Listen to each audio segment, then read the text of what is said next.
آپ سن رہے ہیں کتاب چپ، سب ہیڈنگ لیڈی ڈاکٹر۔ اس روز بات بات پر ہنستی، چہکتی، مجھے چھیڑتی۔ اس کی باتوں سے مجھے خام خواہ شک ہونے لگا۔ ایسا محسوس ہونے لگا جیسے وہ میرا راز جانتی تھی۔ مجھے کھوئے ہوئے دیکھ کر دل ہی دل میں خوش ہو رہی تھی۔ میں خوب جانتا تھا کہ اس کے دل میں میرے لیے محبت کا جذبہ پیدا ہو چکا ہے۔ صاف بات تھی، پہلے روز میرا وہ رنگین اور دلیرانہ روپ، وہ دلچسپ اظہار محبت، اور پھر یہ شان بے نیازی۔ ایسے حالات میں کوئی عورت متاثر ہوئے بغیر رہ نہیں سکتی۔ وہ ہنسا جب ہم اکٹھے بیٹھے ہوتے ہیں۔ اس کے خوبصورت پاؤں یا ہاتھ سے کھیلتا رہتا۔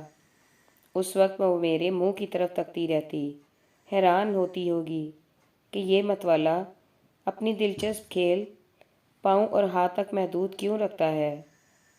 میں سب سمجھتا تھا، اس کی بے قراری اور شوق کو خوب سمجھتا تھا، لیکن اس کے باوجود بوکھلا بن کر بیٹھا رہتا تھا۔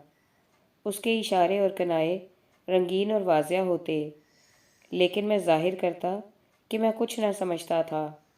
مثلاً وہ چائے کا پیالہ اٹھانے کے لیے اس طرح سے جھکتی کہ اس کا چہرہ میرے منہ سے ٹکرا جاتا، یا اس کا جسم مجھ سے چھو کر نکل جاتا، یا وہ اپنا ہاتھ مجھے دکھا کر کہتی، دیکھو تو میری قسمت میں کیا ہے۔ میں جھوٹ موٹ ہاتھ دیکھتا رہتا اور پھر سوچ سوچ کر کہتا، رسوائی، بدنامی، بہت سے مجنوں اور ہنگامے۔ تمہاری قسمت تو ایک مسلسل جھمیلا ہے، جھوٹ کہتے ہو۔ وہ ہنستی، جھوٹ کیسے؟ میں جواب میں پوچھتا، جسے قیامت کا حسن ورثے میں ملا ہو، اس کی قسمت میں اطمینان کہاں؟ جو دیکھے گا عقل و خرد کھو بیٹھے گا، ہر کوئی قرب کی آرزو کرے گا، قرب سے ڈرے گا، ہر کوئی محبت اور شک کی نظر سے دیکھے گا۔ یہ سن کر اس کی آنکھوں میں آنسو بہہ نکلے۔ کاش کہ میں ایک سیدھی سادی عام عورت ہوتی۔ کمرے میں ایک گھٹی ہوئی ہچکی گونجی، نظر مریضہ پر پڑی۔ لحاف تلے گویا ربڑ کا گیند بار بار ابھر رہا تھا۔ نہ جانے مریضہ کو کیا ہے، میں نے سوچا۔ ڈاکٹر نے بات جاری کی، اس روز بار بار مجھے خیال آتا، اگر یہ ہاتھ صندلی کے بجائے لیڈی ڈاکٹر کا ہوتا، اگر اس کی جگہ لیڈی ڈاکٹر میرے پاس بیٹھی ہوتی۔ لحاف تلے مریضہ نے مدھم سی چیخ ماری۔ میں گھبرا کر اٹھ بیٹھا۔ کیوں، کیا بات ہے؟ ڈاکٹر نے مجھے گھبراتے ہوئے دیکھ کر کہا، آپ نے نہیں سنی آواز؟ ہاں، وہ ہنس دیا۔ ان پہاڑیوں کے طوفان ایسے ہی ہوتے ہیں۔ ایسا معلوم ہوتا ہے جیسے پنڈورا کا صندوق کھل گیا ہو۔ لیکن مریضہ، میں نے اس کی طرف اشارہ کیا۔ مریضہ ڈاکٹر چونک پڑا، پھر مریضہ کے بستر کو دیکھ کر بولا، ہاں مریضہ کو سونے دیجیے۔ وہ بولا، آرام علاج سے بہتر ہے۔ ڈاکٹر نے اپنی کہانی بیان کرنی شروع کی۔ اس روز صندلی کی باتیں مجھے بڑی بامعنی معلوم ہوتی تھیں۔ کہنے لگی، آج آپ اس قدر کھوئے کھوئے سے کیوں ہیں؟ نہیں تو، میں نے ہنسنے کی کوشش کی۔ یوں گھور رہے ہیں آپ جیسے مجھ سے کسی اور کو دیکھ رہے ہوں۔ تمہارا وہم ہے، میں مسکرایا۔ تمہارے ہوتے ہوئے کسی اور کی طرف دیکھنا؟ میں نے بات ٹالنے کی کوشش کی۔ اس طرح پریشانی میں چند ایک روز گزر گئے۔ پھر ایک روز پیغام آیا کہ بڑے ڈاکٹر صاحب بلا رہے ہیں، آپریشن روم میں آ جائیے۔ میں فوراً تیار ہو کر ہسپتال چلا گیا۔ آپریشن روم کے دروازے میں اسسٹنٹ سرجن کھڑے تھے۔ مجھے دیکھتے ہی بولے، آپ آرام کیجیے ڈاکٹر، آپریشن ہو گیا ہے۔ ہو گیا ہے؟ میں نے حیرانی سے پوچھا۔ بولے، نہیں ہوا، نہیں، لیکن میرے ساتھ لیڈی ڈاکٹر ہیں، جب تک آپ راؤنڈ کر لیجیے۔ کیسا آپریشن ہے؟ میں نے پوچھا۔ جسم میں رسولی ہے، وہ بولے، تو مجھے بھی اجازت دیجیے، میں نے منت کی، آپ کے تجربے سے میں بھی فائدہ حاصل کر لوں۔ نہیں، وہ بولے، پھر صحیح، حرج ہی کیا ہے؟ میں نے کہا، لیڈی ڈاکٹر کا شامل ہونا ضروری ہے۔ وہ بولے، بے شک شامل ہوں۔ میں نے کہا، مجھے کیا اعتراض ہو سکتا ہے؟ پلیز ڈاکٹر، اندر سے آواز آئی، ڈونٹ کم ان۔ میں تو کٹ کر رہ گیا۔ ڈاکٹر مسکرانے لگے، برا نہ ماننا، اور وہ دروازہ بند کر کے اندر چلے گئے۔ اسی شام کو میں زخمی شیر کی طرح صحن میں ادھر ادھر چکر لگا رہا تھا۔ عجیب تماشا ہے، ساری دنیا کے سامنے ننگے منہ پھرتی ہے، لیکن مجھ سے پردہ ہے، حرام زادی۔ اوہ، آپ تو گالیاں دینے لگے، سندلی نے اندر داخل ہوتے ہوئے کہا۔ اس روز سندلی کا آنا مجھے ناگوار گزرا، اس حد تک ناگوار گزرا کہ میں نے اس سے کوئی بات نہ کی۔ لوگوں کے منہ سے لیڈی ڈاکٹر کی تعریفیں سن سن کر میں پہلے ہی شوق سے بھرا بیٹھا تھا۔ اس کے میرے روبرو آنے سے انکار کرنے پر وہ شوق دفعتاً عشق کے درجے تک پہنچ گیا۔ آپ جانتے ہیں، نیا نیا عشق ہو تو دلچسپ باتیں نہیں سوچتیں۔ پہلے تو سندلی مجھ سے خاموشی کی وجہ پوچھتی رہی، پھر وہ بھی ہار کر چپ ہو رہی۔ مجھے خیال آیا کہ سندلی کو راز بتا کر اس سے کام لوں، تو صاحب میں نے تمام واقعہ اسے سنا دیا۔ وہ ہنسی، کھلکھلا کر ہنسی، بولی، مرد بھی عجیب مخلوق ہے، جو سامنے آ جائے اس سے لاپرواہ ہو جاتے ہیں، جو چھپ جائے اس سے عشق لگا لیتے ہیں۔ ہنستے ہنستے اس کی آنکھوں میں آنسو آ گئے۔ میں نے بات کرنے کی خاطر کہا، یہ تو محض دل لگی ہے، تم ہی سوچو، سندلی اس کمبخت نے مجھ سے چھپ کر مجھے کتنی اہمیت دے دی ہے۔ ہاں، وہ مسکرائی، بات تو ٹھیک ہے۔ میں نے کہا، اچھا کیسی ہے وہ لیڈی ڈاکٹر؟ سندلی نے منہ بنا دیا، عام سی ہے، وہ بولی، جیسے آپ اور میں۔ تم سی ہے، میں نے دہرایا، پھر تو قیامت ہی ہوگی، قیامت۔ اس کے بعد سندلی کو چپ لگ گئی۔ اگر میں لیڈی ڈاکٹر کی بات کرتا تو وہ جل بھن جاتی، بات بات پر آہیں بھرتی اور میری طرف دیکھتی، تو آپ کو اس سے محبت ہے؟ وہ کہتی، شکر ہے، آپ کو بھی کسی سے محبت ہوئی۔ چند ہی دنوں کے بعد ایک اور واقعہ ہوا۔ ڈاکٹر ازسرِ نو مسکرانے لگا۔ چپڑاسی آ کر کہنے لگا، سول سرجن صاحب پوسٹ مارٹم کر رہے ہیں، آپ کو بلایا ہے۔ میں وہاں پہنچا تو ڈاکٹر پہلے ہی سے موجود تھا۔ ہم نے تیاری مکمل کر لی تو سول سرجن بھی آ گئے۔ آتے ہی پوچھا، لیڈی ڈاکٹر نہیں آئیں؟ میرا دل سینے میں اچھلا، اس کا آنا ضروری ہے؟ وہ بولے، خاتون کی لاش ہے، بڑا اہم کیس ہے۔ اس نے چپڑاسی کو دوڑایا، جاؤ انہیں بلا لاؤ، ابھی آ جائیں، ابھی۔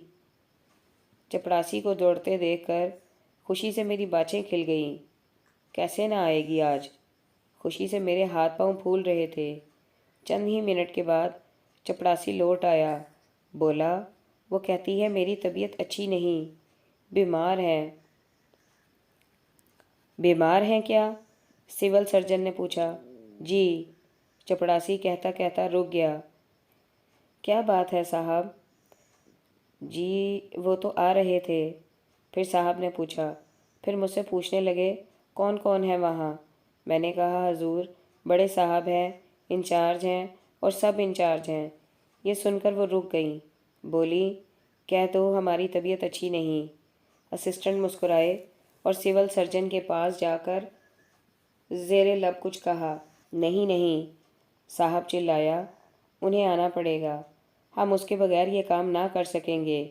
چپڑاسی جاؤ، ان سے بولو، صاحب کہتے ہیں جس حالت میں بھی ہیں آپ آ جائیں، جلدی آ جائیں۔ کچھ دیر کے بعد چپڑاسی واپس آیا، اس کے ہاتھ میں ایک کاغذ تھا۔ یہ دیا ہے انہوں نے، وہ بولا۔ صاحب نے کاغذ کی طرف دیکھا، ماتھے پر تیوری چڑھ گئی۔ پڑھو ڈاکٹر، کیا ہے؟ انہوں نے مجھ سے کہا۔ پڑھ کر میرے پاؤں تلے کی زمین سرک گئی۔ استعفیٰ بھیجا ہے صاحب۔ مجھے دو، وہ غصے میں چلایا اور پین نکال کر اس پر کچھ لکھنے لگے۔ چپڑاسی ہیڈ کلرک سے بولو، یہ استعفیٰ آج ہی منظور کیا جائے، لیڈی ڈاکٹر کو اطلاع کر دی جائے۔ اس واقعے پر میرے رہے سہے اوسان بھی کھو گئے۔ ڈاکٹر نے بات جاری کی، اس نے میری خاطر استعفیٰ دے دیا ہے۔ سارے ہسپتال میں باتیں ہو رہی تھی۔ میری طرف انگلیاں اٹھیں۔ میری آمد پر لوگ چپ ہو جاتے۔ ایک ہنگامہ برپا ہو گیا۔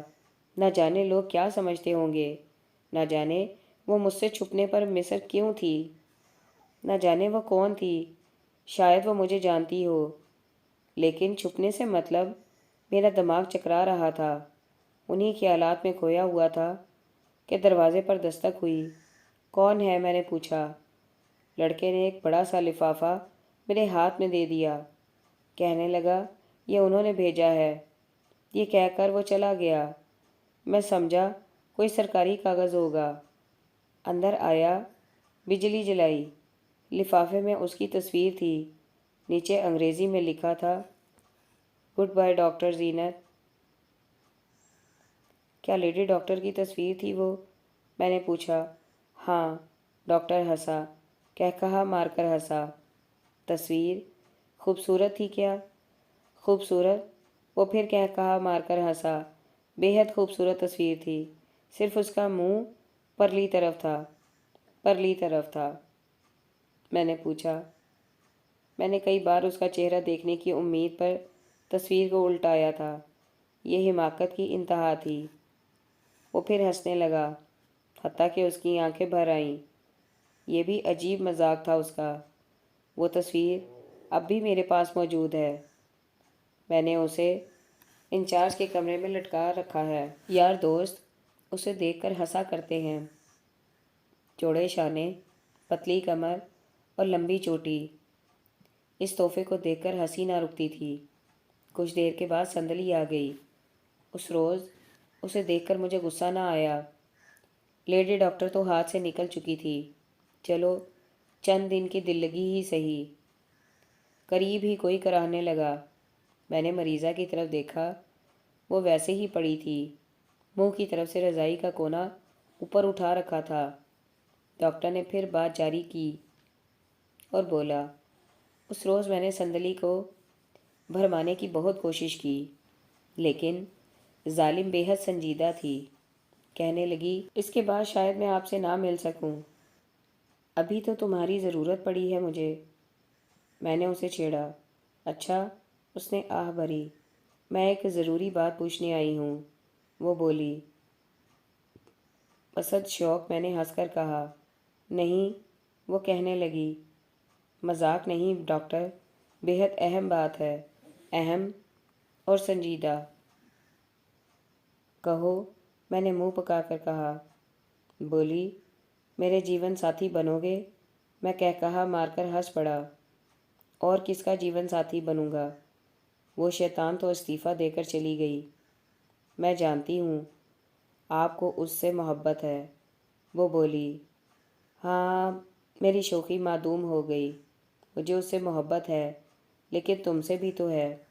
ڈاکٹر، وہ غصے میں چلائی، کیا تم مجھے بازاری عورت سمجھتے ہو؟ تم میری توہین کر رہے ہو۔ میرا مطلب ہے، مجھے پھر شرارت سوجی، میں جانتا ہوں تمہارا مطلب۔ میں نے اسے دونوں بازوؤں پر اٹھا لیا اور اندر لے جا کر چومنے لگا۔ ڈاکٹر، وہ چلائی۔ اس کی چیخ سن کر میں گھبرا گیا۔ محبت نہیں، نہ صحیح، لیکن میری توہین نہ کرو۔ پھر جو میں اس کی طرف بڑھا تو اس نے میری طرف ایک گتا سا پھینکا۔ گتے کا سخت کونا میری آنکھ میں چبھ گیا۔ کچھ دیر کے بعد میں نے آنکھ کھولی تو وہ جا چکی تھی۔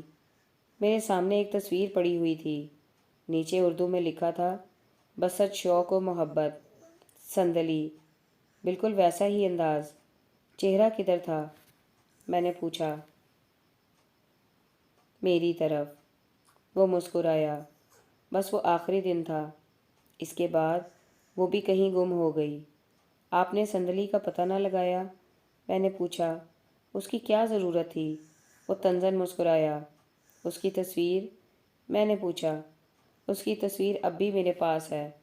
وہ ہنسا۔ دونوں تصویروں کو دیکھ کر معلوم ہوتا ہے جیسے وہ ایک ہی تصویر کے دو رخ ہوں، غالباً ایک ہی فوٹوگرافر سے کھنچوائی گئی ہوں۔ یہ کہہ کر وہ خاموش ہو گیا۔ دفعتاً مریضہ کے بستر میں حرکت ہوئی۔ مریضہ اٹھ کر بیٹھ گئی۔ سیاہ لحاف میں اس کا سرخ و سفید چہرہ چمک رہا تھا۔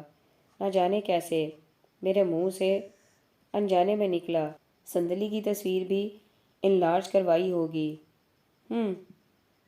ڈاکٹر بولا۔ قریب ہی سے ایک چیخ سنائی دی۔ مریضہ دھم سے بستر پر گر پڑی۔ کون تھا؟ ڈاکٹر چلایا۔ ہائے کتنی مصیبت ہے! نجمی کمرے میں داخل ہو کر بولی۔ اسے دیکھ کر ہم اٹھ بیٹھے۔ اوہ ڈاکٹر، نجمی بولی، آپ باہر چلیے ذرا۔ ڈاکٹر چپکے سے کمرے سے باہر نکل گیا۔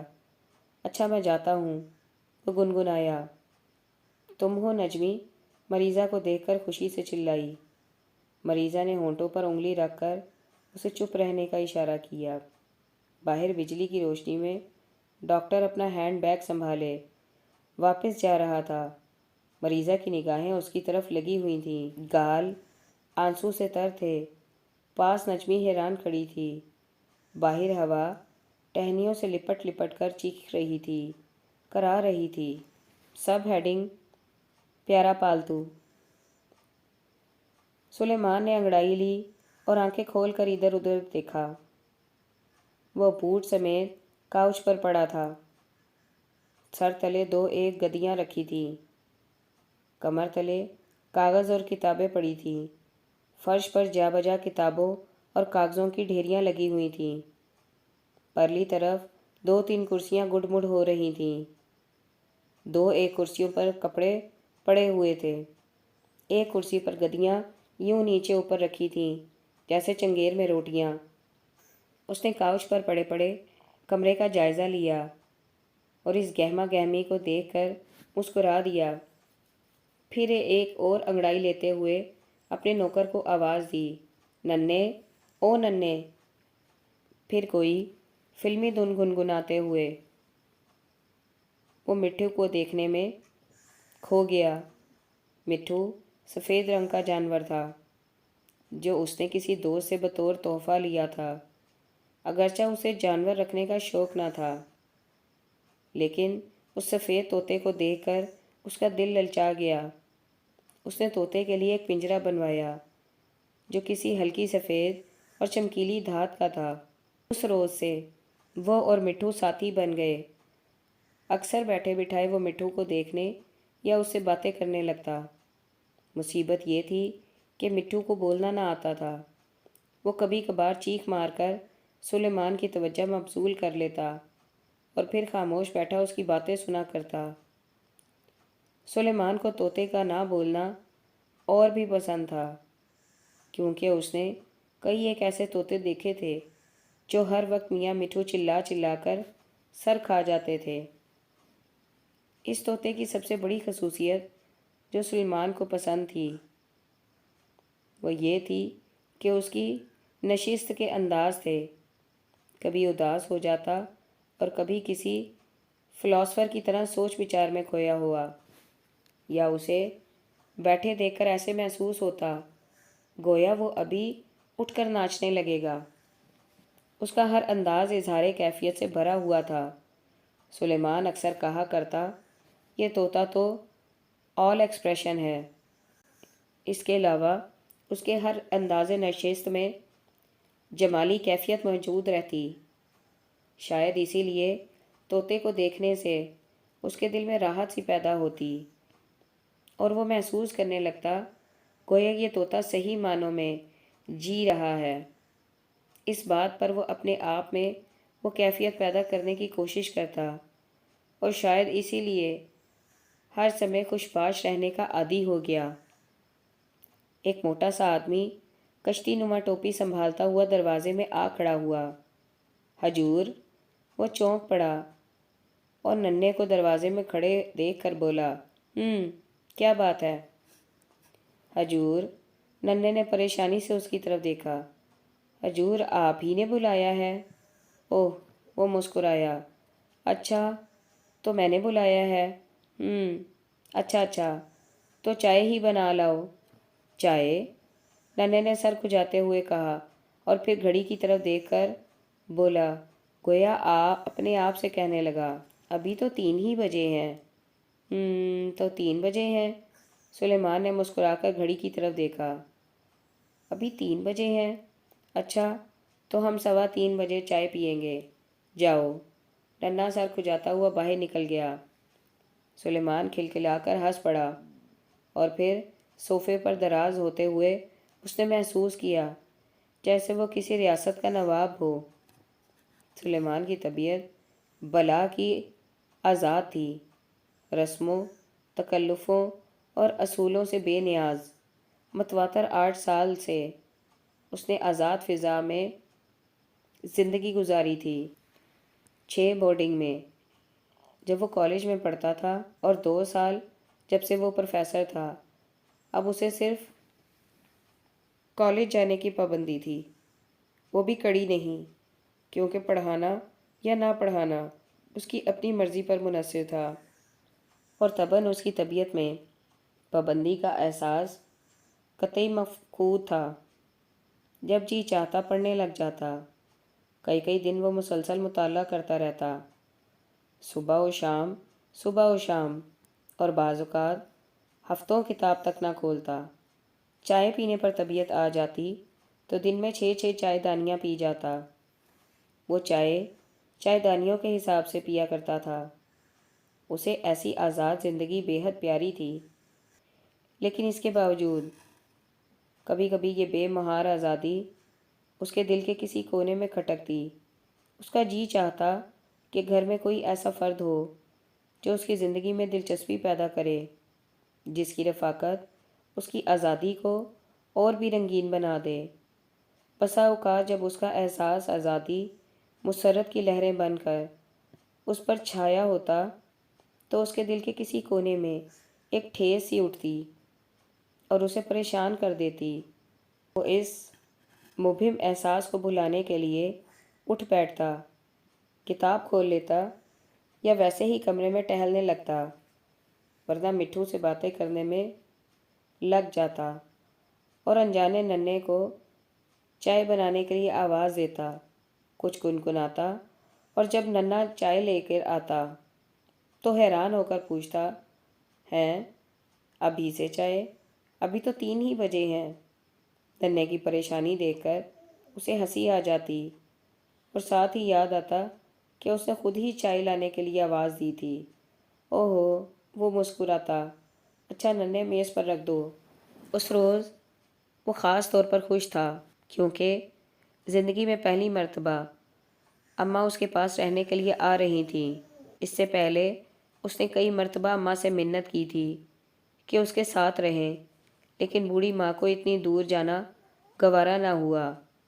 وہ چاہتی تھی کہ اپنے سلیمان کے لیے ایک خوبصورت سی دلہن لے آئیں، اسے چاؤ چونچلے سے بیاہے، اس لیے وہ اکیلی اتنی دور جانے پر رضامند نہ ہوتی تھی۔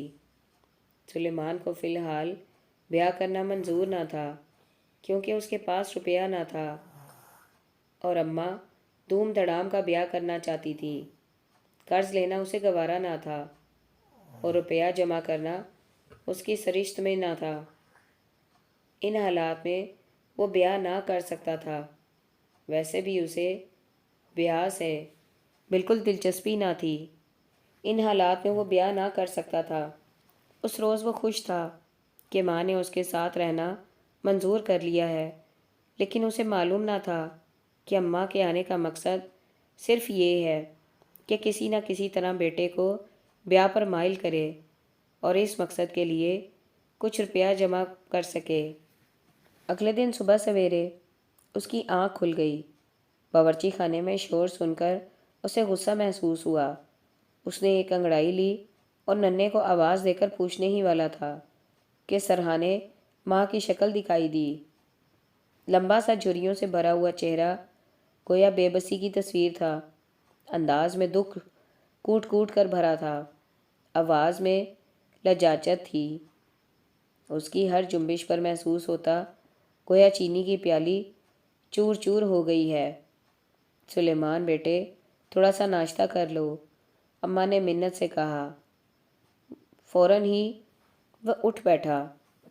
روز صبح اسے ننھے ننھے چیخنا پڑتا جب کہیں چائے نصیب ہوتی، اور اسی چیخو پکار میں اسے کالج سے دیر ہو جاتی۔ لیکن اس روز اتنے سویرے سبھی کچھ تیار تھا، بس اس کے اٹھ کر بیٹھ جانے کی دیر تھی۔ واقعی گھر میں جان پڑ گئی تھی۔ اس کا جی چاہا کہ اٹھ کر اس بوڑھی جان کو گلے لگا لے۔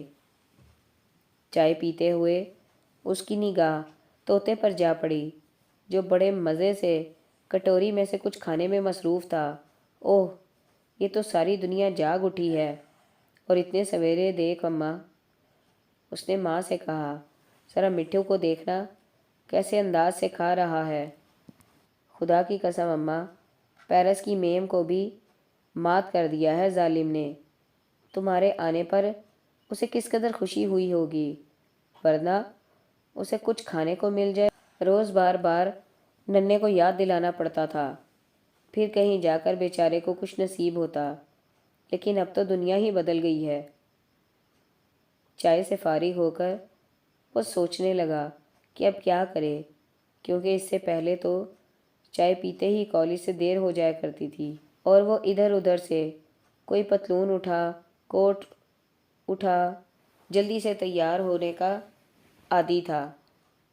شاید اسی لیے اگرچہ اس کے کپڑے صاف ہوتے، لیکن پہناوے میں وہ بات پیدا نہ ہو سکتی تھی جو اچھے کپڑے پہننے والے پیدا کر لیتے ہیں۔ خیر، اب تو اسے بے پرواہی سے کپڑے پہننے کی عادت ہو چکی تھی، اور ایسا لباس پسند تھا جس میں تزئین سے بے نیازی کی جھلک واضح ہو۔ خیر، وہ صوفے پر بیٹھ گیا، کتاب کے ورق الٹا پلٹا رہا تھا اور طوطے کو غور سے دیکھ رہا تھا۔ کیوں مٹھو، اب تو مزے ہو گئے ہیں نا تمہارے؟ بڑی سوچ میں پڑے ہو؟ وہ مٹھو کے پاس جا کھڑا ہوا۔ دیکھا، دنیا بدل گئی ہے نا؟ اس نے مٹھو سے باتیں کرنے کے دوران میں کپڑے بدلنا شروع کر دیے۔ ابھی اس نے پہننے کے لیے کوٹ اٹھایا تھا کہ اماں آ گئیں۔ اوہو بیٹا، تم نے تو پہن بھی لیے کپڑے، میں سمجھی۔ یہ کہہ کر وہ مڑی، گویا واپس جا رہی ہو۔ کیا بات ہے اماں؟ اس نے ماں کو آواز دی۔ میں نے تو نہیں پہنے کپڑے ابھی، میں تو ویسے ہی کہہ رہا تھا۔ کیوں، کیا بات ہے؟ کچھ بھی نہیں بیٹے، ماں نے کہا، یہ کپڑے کچھ خراب سے تھے۔ میں نے کہا ذرا صاف کر دوں، برش کر کے لائی تھی یہ۔ اس نے ایک جوڑا دکھاتے ہوئے کہا۔ او ماں، وہ خوشی سے چلایا، یہ تو بہت صاف ہو گیا۔